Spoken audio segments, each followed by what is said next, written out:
Hi all, welcome to Shenba Nivas. இன்னைக்கு ஒரு super ஹெல்தியான பிரெட்ல ஸ்ப்ரெட் பண்ணுற மாதிரி பன்னீர் சீஸி கார்லிக் ஸ்ப்ரெட் தான் ரெடி பண்ண போகிறோம்.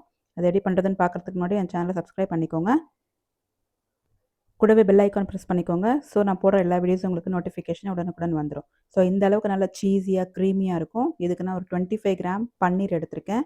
பன்னீர் இந்த மாதிரி பிச்சு போட்டுக்கோங்க ஒரு மிக்சர் ஜாரில்.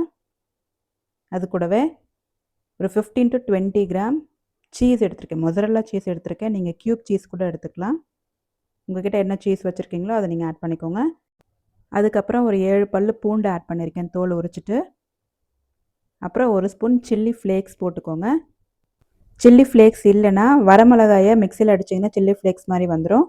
அதுக்கப்புறம் ஒரு 2 to 3 tablespoon butter add பண்ணியிருக்கேன், மெல்ட் பண்ணாமல். அதுக்கப்புறம் ஒரு ஸ்பூன் உப்பு, கொஞ்சம் கொரியாண்டர் லீஃப், இது எல்லாத்தையும் ஆட் பண்ணிவிட்டு நல்லா ஒரு ஸ்மூத் பேஸ்ட்டை அரைச்சிட்டு வந்தீங்கன்னா இந்த மாதிரி ஒரு க்ரீமியான பன்னீர் சீஸி கார்லிக் ஸ்ப்ரெட் ரெடி ஆகிடும். சூப்பர் டேஸ்டியாக இருக்கும். நம்ம கார்லிக்கு, சில்லி ஃப்ளேக்ஸ் அதெல்லாம் போட்டிருக்கிறதுனால நல்ல ஒரு டேஸ்டியாக இருக்கும். பன்னீர் அண்ட் சீஸி வந்து நல்ல உங்களுக்கு க்ரீமி டெக்ஸ்சர் கொடுக்கும். பட்டர் இதில் ஆட் பண்ணியிருக்கோம். ஸோ நல்ல ஒரு ஃப்ளேவர்ஃபுல்லான பிரெட் ஸ்ப்ரெட் அண்ட் ஹெல்தியும் கூட. ஸ்டோர் பாட் மயோனஸ்க்கு பதிலாக இது மாதிரி நீங்கள் ஹோம்மேடாக நீங்கள் வீட்டிலேயே ஸ்ப்ரெட் பண்ணி சாப்பிட்லாம். இதை அப்படியே ப்ளைனாக ஸ்ப்ரெட் பண்ணி சாப்பிட்டாலும் சூப்பராக இருக்கும்.